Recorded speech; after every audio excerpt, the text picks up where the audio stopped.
A big part of my career has been looking at the therapeutic value of the 12 steps because the 12 steps really have harnessed some powerful psychological forces that creates an amazing change in our life. What is that change? Well, the truth is that the 12 steps are engineered to help us achieve emotional sobriety, to achieve true independence of spirit, to achieve autonomy, to learn how to take care of ourselves. These are things that we don't know. Emotional sobriety really helps us learn how to have a healthy relationship, how to have union with the preservation of our integrity, how to cooperate with integrity. Most of us get lost in our relationships. Most of us do a lot of things we don't want to do. We don't really know how to show up in a good way. Emotional sobriety is about learning to have healthy relationships.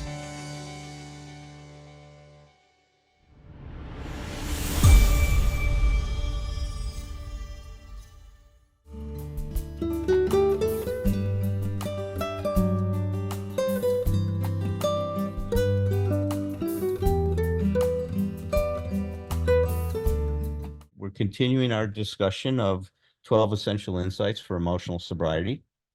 And Thom is going to continue on our discussion of acceptance. And as I was talking to him about it, as I said, I don't want to accept anything that's going on with me right now. No, you don't. We're going to do non-acceptance tonight. I don't blame you, man. I don't. Well, And good to and have you back here, brother. well, absolutely. And you know, I must say that you know, you texted me toward the end of the day, so you know, it's been kind of a last minute. So unusually, I have not had time to prepare a great presentation. My God. So I'm going to have to wing it, and we'll see. We're going to see what happens with that. It's like, first of all, I want to go back to something Carol said, just because this is just one of my pet peeves, or positive pet peeves. I have so much admiration for people who got sober that young.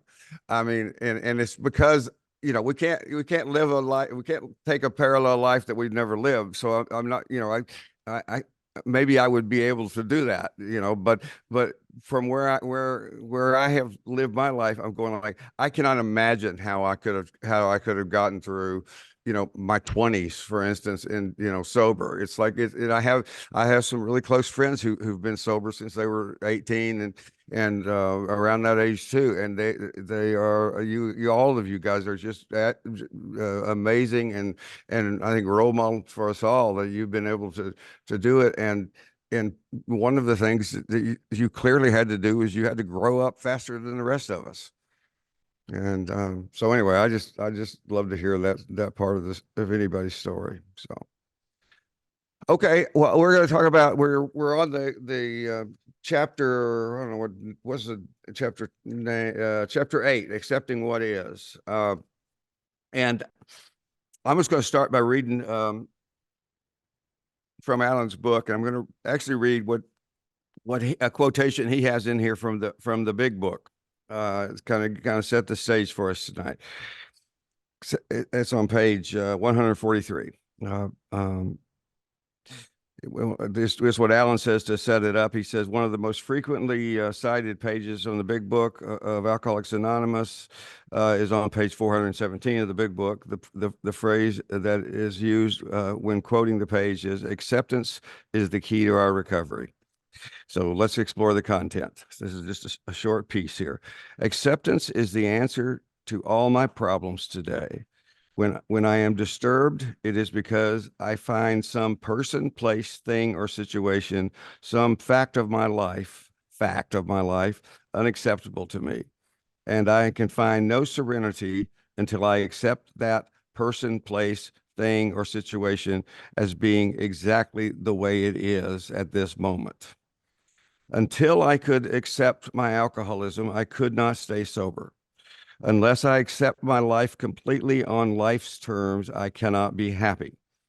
I need to concentrate not so much on what needs to be changed in the world as on what needs to be changed in me and my attitudes.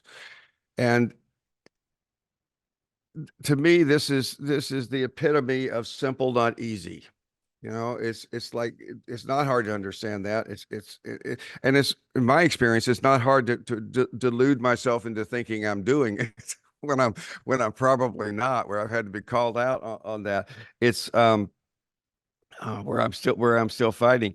But except, because beyond just sobriety and emotional sobriety, it's like the older I get, the more I think acceptance is what is the biggest challenge we all face, which is to understand that we and we've talked about this before. And if we look at the serenity prayer, things we can change, things we can't. I think the way I put it in my book, Embracing Fear, was my definition of wisdom is or two lists that I have kept by journaling, lists of things I do not control and lists of things I do not know. And those lists, now, when I talk about being young, now when I was 17 or when I was 20 years old, my list of what things I didn't know was very short because I knew just about everything. I actually remember saying I can't figure out how the old people got to be so stupid. And now as I'm approaching 70, it's like I gratefully acknowledge that I know nothing, and it's a beautiful starting place every day. I wake up in the morning and go, okay, here we go. Let's see if we can learn something, and we don't control. So the the ever increasing length of those two lists, the things I do not know and the things I do not control, is my wisdom. One of my little nutshells I wrote about that, I have it up on my therapy wall. It says, wisdom is the accumulated knowledge of my ignorance. Wisdom is the accumulated knowledge of my ignorance. It's such a relief to do that. And one of the things that I was thinking that I wanted to point out or talk about specifically here is like this chapter begins with Alan talking about his client Charlene, who lost her child. I mean, and these are, we talk about acceptance when we talk about just huge challenges like that. And I, specifically with that, it reminds me of some clients I've worked with, because I've worked with some parents who have lost young adult children in the past. And and I'm not a parent, but I am very clear that seems to be the most painful thing that anybody could probably ever experience. But I also want to talk about how we live with a daily practice of acceptance, just in the day to day. That's not about the big, huge things. And because it's not, we don't have, we need to be thinking about it every single day. We need to be thinking about, how are we doing with that? Or we need to check that out. And I'll just I'll give it to you like I explain it to people who's sitting in my office. So just imagine you're sitting in my office with me. So we're sitting there, chairs and tables and pillows and all kinds of things hanging out there. And it's like, um, and what I say is like, acceptance is no more than if I get up and I'm going to walk to that door over there, and there's a chair between me and the door, and I walk around the chair. That's acceptance. Now I've got my cat is now trying to drink out of my water glass. Here's my cat. I'm accepting it, but I'm going to put it on the floor anyway. So something as simple as that, just moving to the side and walking around it is it's literal, but it's also a metaphor for acceptance. I'm not going I guess in that case I could move it, but that would be kind of silly. But we need to do that every single day when we're looking at the things that we can and cannot. And so, at least for me, much of that has to do with other people. And for me, I'm reminded of this today because of a client I worked with today. Is one of the specific ways that I would work so hard, just tirelessly to be controlling, is to try to control other people's perceptions of me. Their opinions of me. I would correct them if I believe that if they're close to me, especially, but anybody, if they seem to have not necessarily, what I found out later, not necessarily an inaccurate view of me, but a view that did not match up with my view. the one that I wanted, is I would go to great lengths. I had a fellow in the office doing it today, to great lengths to basically lecture you until and wear you down to you would understand how you're supposed to perceive me, as opposed to not not even learning how not take it personally, not even have to worry about what you're perceiving in me. That basically you can tell me if you want to, but I don't have to control that kind of thing. It's such a relief. Um, but the other thing about acceptance that works for me is, to me, it's probably the main thing that I remember when I'm practicing living in the moment. You know, I was talking to somebody today about living in the moment too, and she was saying, oh, I do such a bad job of living in the moment, and you know what I said is, we're humans, we're horrible at it. You know, it's like we're not good at that at all. But then that's not the point. The point of living in the moment is being mindful enough to recognize when we're not in the moment and bring ourselves back to the moment. To me, that's a practice of acceptance. It's like I'm accepting the fact that my mind has wandered off someplace, and I want it to come back here. But it's also just a bigger acceptance of that's how my mind works. That's what it is. It's like I don't need, and I've spent a lifetime judging myself, and at this point, I don't do that with that. And go like, the shrug is, it's like, it's living in the moment is like a breath counting meditation. If we all sit here and do a breath counting meditation, say we're gonna count our breaths to 10. It's like, I don't think anybody is going to get to 10 before their mind wanders off. It's like, unless you're cheating, and cheating at meditation, that's not a good thought, I don't think.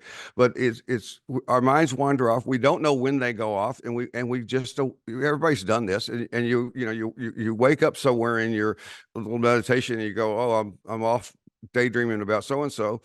And so, rather than criticizing ourselves, we just bring ourselves back to one. We start counting again. That's what living in the present moment is. It's like, I'm going to return to the present moment repeatedly throughout the day as I do that. The other thing about it, so that's part of acceptance. The other part of acceptance about that is, that's really helped me a lot is, and this may sound kind of a strange way of thinking about it, but some people think it's a little morbid, but it works for me, is I am a worrier. I mean, I was taught by the best worriers in the world, and I'm masterful at worrying, and I actually have one of my little signs says, I worry, therefore I am, and I probably should say I'm worried, therefore I am nervous, but I worry about things. I lean way into the future, and when I'm not paying attention to that, and I worry.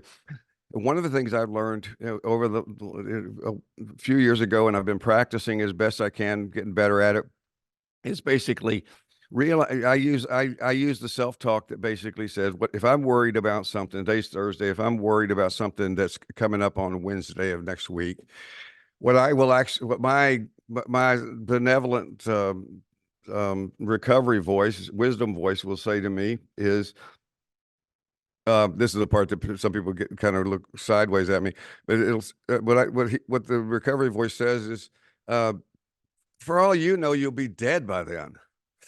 It's like, you don't know when we're all going to die sometime, and it's going to be in the future. We know that much, and and so how would you feel? This is our little thought experiment. So my recovery voice says to me, how would you feel if you died on Tuesday, and you spent the last several days of your life worrying about something that you weren't even going to be alive for?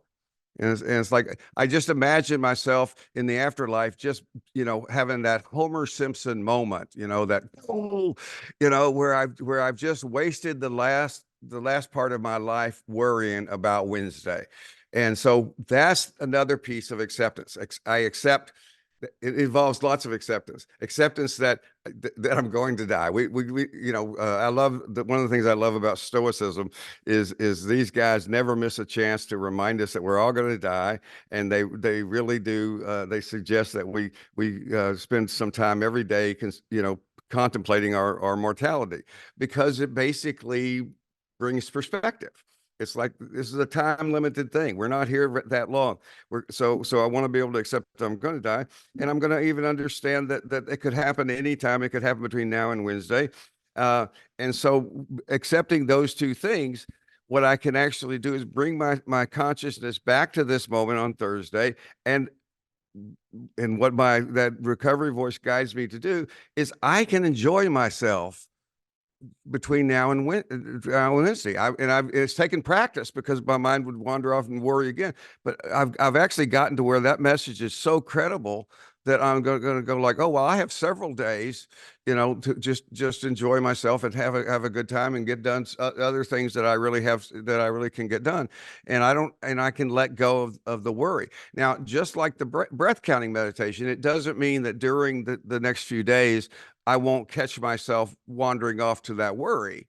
But it's again like the breath counting meditation. The moment I catch that, I bring it back and remind myself. Usually I'll just say, I might be dead by then, so let's forget that and go on. The point I want to make through that stuff is just I encourage everybody just to look on a daily basis of all the opportunities you have to accept things that are they seem like minor things, but just like I was saying, like I walk around a chair, or if there's a lot of things between me and my goal, I climb over something, I walk around it, I go up on top of it, whatever it is.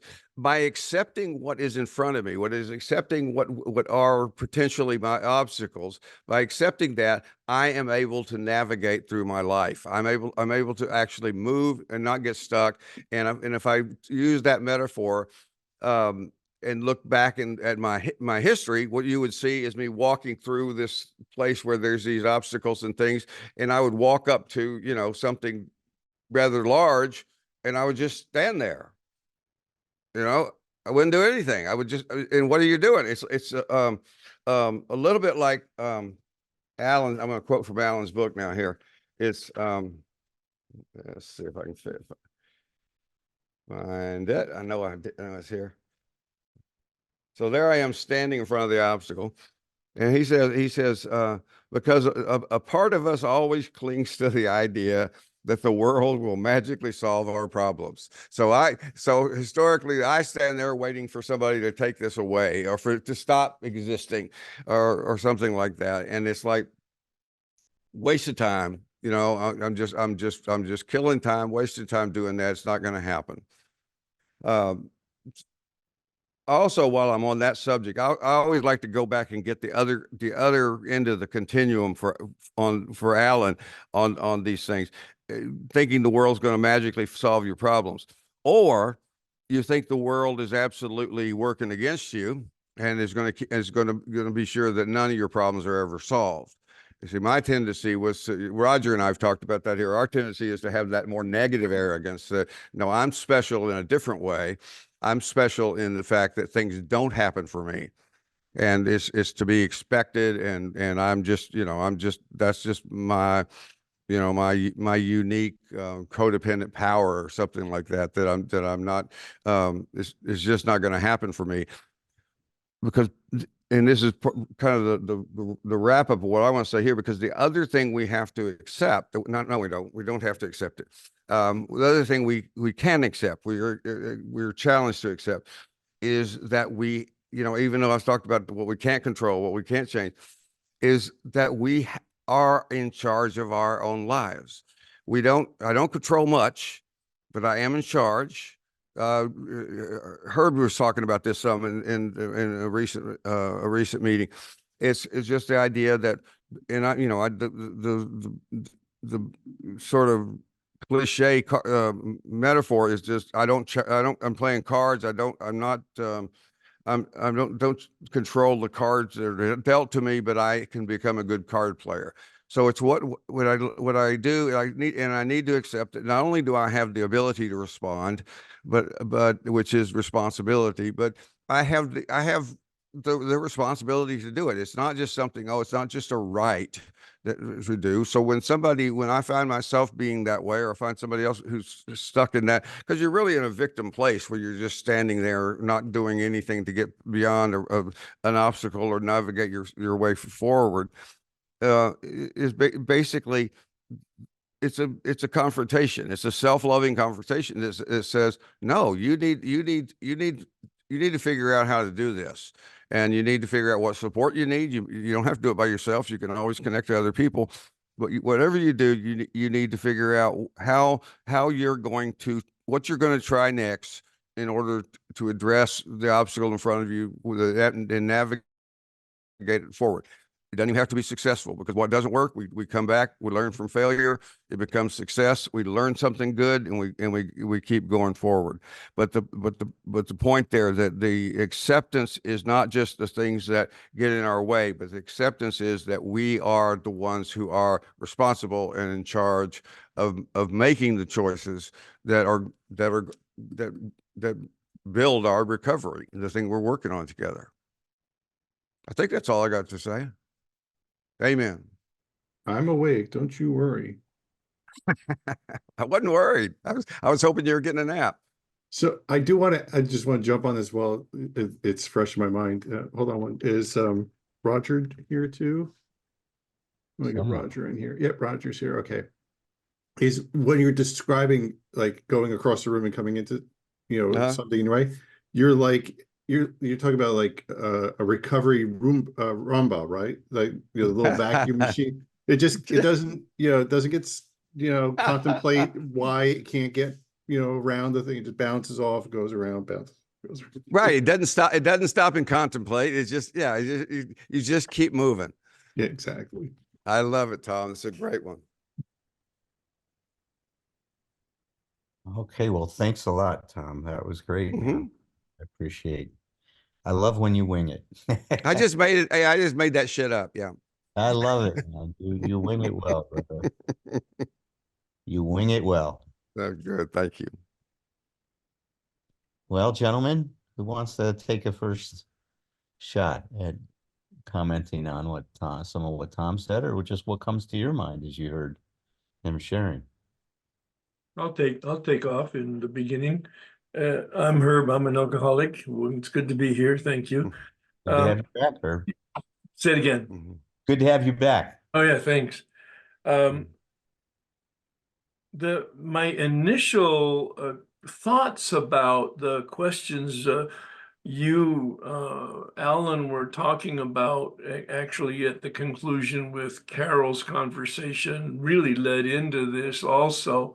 And I was thinking about my own going back experience and now my experience with other people. And you talked about at 17, 18, 19, there's a naivete that's really just immaturity. It's not necessarily naivete, it's immaturity, it's a lack of experience, it's a lack, actually, as we know, biologically, of being actually fully formed in our brain, therefore being fully conscious until you're 25 or 26 years old.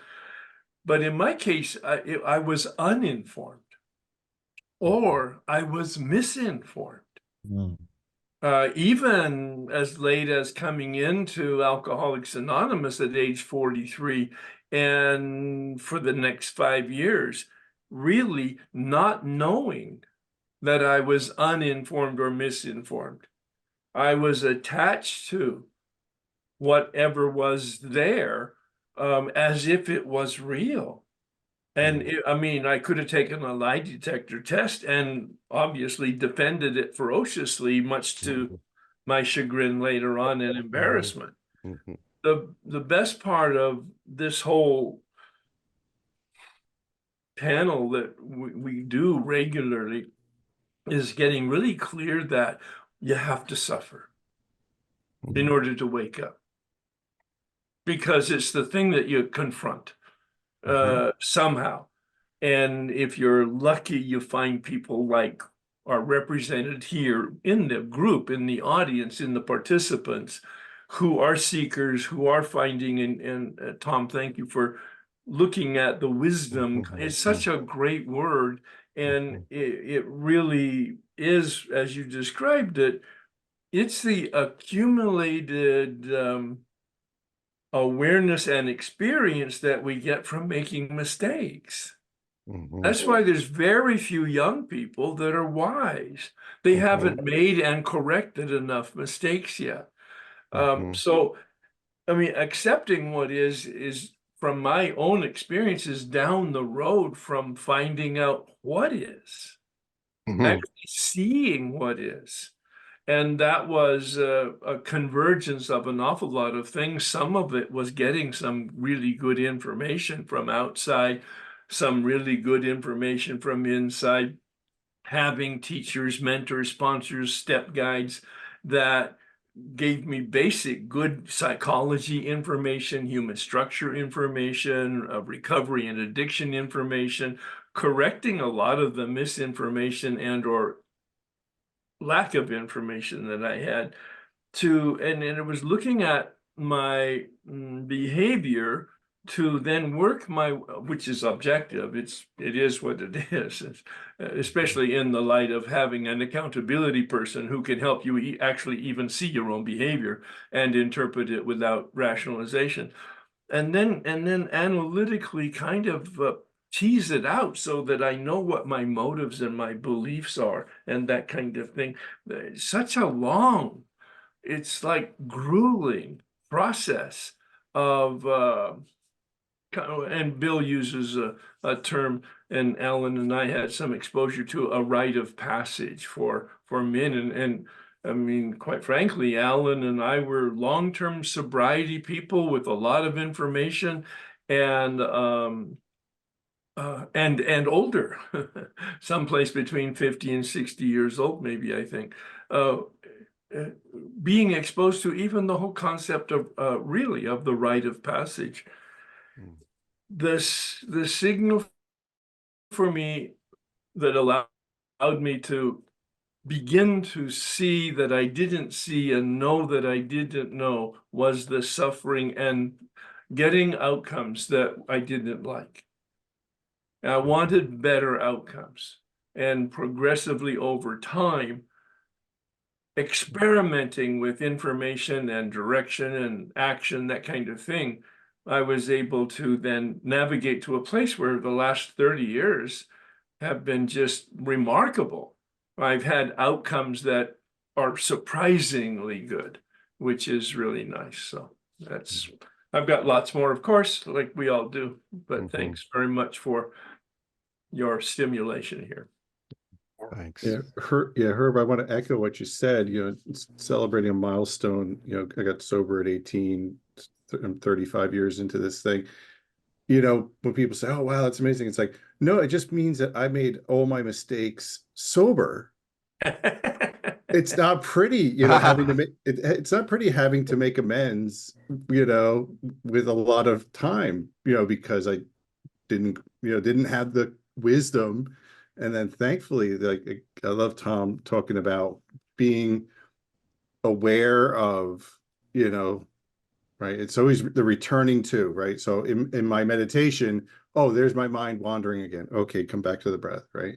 Oh, there's that adolescent thought again.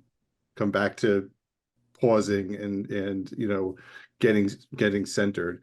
That's the collective wisdom of that. Well, Thom, you've given me something here. So basically, what I have that you don't have is that when I talk about the things I fucked up in my 20s, I can fall back on drinking. I can say I was drunk. Yeah.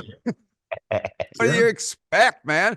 Right. It's like, yeah, you have a little work to do to go like, I don't know. I got nothing. No, I love the play on words and ideas and to be contrary. And when I hear somebody say, oh, I do the same stuff that I used to do when I first came in, right? Which fundamentally go to meetings, etc. I get that. But if I'm doing the same stuff that I did when I first came around, I might want to question, like, how good my recovery is. I should be going deeper, right? And I should have different practices that allow me to explore this stuff a bit deeper. And if I'm not looking back 5-10 years to me in the past and go, what an idiot I was, I was thinking like that, like it was the best I could do at the time, but this process gives us room to grow and explore and hopefully refine ourselves. But Well, I that's a apologize really, for.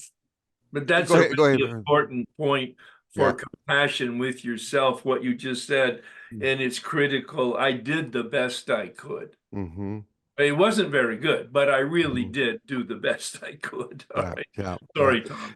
That's okay. I want to apologize for jumping back in just for a second, but it's like, Thom, you just brought up something for me that gave me the insight that long before I was thinking in terms of emotional sobriety, and long before, decades before I met you guys.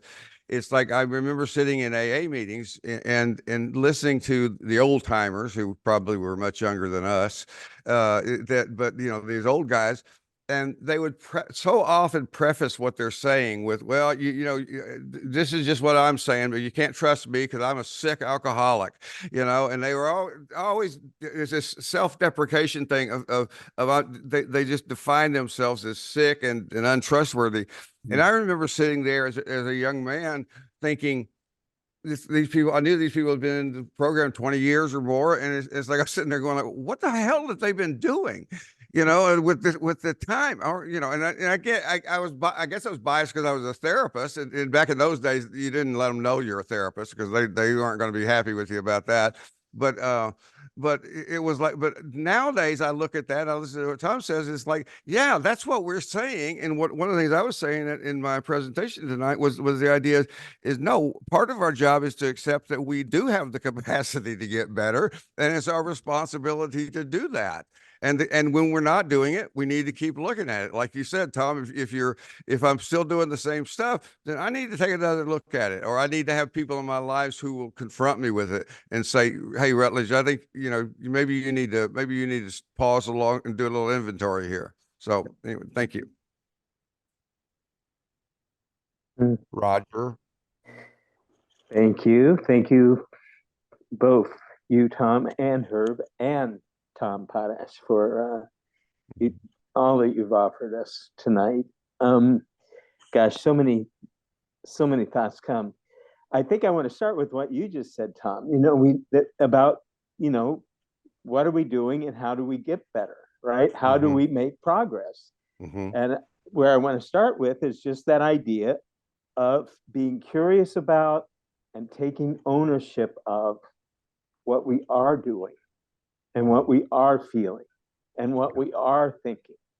I want to say that again. Progress for me usually begins with taking more ownership of what my existing patterns are of feeling and thinking and relating to the world and relating to other people. And Herb, you're bringing in this concept of self-compassion is absolutely critical to that. Yet, if we treat that as a should, we can stay stuck without making progress with self-compassion. A much better way often is to explore my tendency to be so self-critical, right? To explore, to try to arrive at a deeper understanding of what that's about for me. I was working with a client earlier this week. He's got 9 months of recovery. He's relapsed several times over his 20s and gotten back eventually on the path towards sobriety. But he had a very domineering father as a child, and he struggles a lot with what he thinks of as laziness, what he thinks of as lack of motivation, what he thinks of as being lost. And he's spent all of his life trying to overcome that part of him that doesn't want to do the things that his dad told him he should do. And that now, with his dad's voice in the guise of his voice, he tells himself he should be doing. And we just spent most of the session with him talking about when he can step back from that voice and just give himself permission to do nothing. I asked, well, how does that feel? And he said, well, honestly, I feel really good. I feel relaxed. I feel not stressed. I feel comfortable. I feel like I can be myself. And I laughed. I said, God, those all sound like pretty terrible things. And he laughed and he said, well, yeah, but I'm not getting the stuff done I need to get done. And I said, just stay with this for a while. Go deeper into that part that feels comfortable and relaxed and unstressed. How much of your childhood did you spend wishing you could feel that way? How much of your childhood did you spend wishing that you could feel comfortable in your own skin? And he said, my entire childhood. I felt pressured, every memory I can think of. So we just kept taking him deeper and deeper into the part of himself. And what came up were feelings of anger toward his father, feelings of defiance toward his father, feelings of depression and discouragement that he couldn't win his father's love by trying to be, just like Alan has talked about a lot, right? Trying to be this idealized version of himself. And I said, because I've worked with him for a while now and he knows me quite well and vice versa. I said, I want you to try an experiment this week. I want you to only do what you feel like you really want to do. And if you feel like you want to chill out, just chill out. And he goes to school and he's going to show up for that, but he's not working at this moment. He's in a sober living house. So he agreed to that because what he's seen happen before, once we got on this path, is the more he investigates and tries to seek understanding of the ways he has learned to cope, that eventually he begins to want to do certain things again, but only if he allows himself to experience that part of him that's determined to be more true to himself by not being his dad's version of who he should be. So that's what I mean by self-acceptance, is that kind of curiosity, that kind of process. And it begins with meeting myself where I am, self-critical, self-accepting, self-compassionate, self-hateful. It begins with beginning to explore where I am and trying to be open to understanding that more deeply. The only other thing I want to add is you talked about futurizing a lot, Thom, and how much you can spend your time. Well, what's happened for me in the last few months is the last year, I've become aware of just how much I don't forgive myself for related to my past, right? Where I just keep going over things I've done that have hurt myself or especially have hurt others and something is really, I started trying to have a lot of acceptance about that. But at the same time, say, wow, what that's really about is I want to imagine I can change history.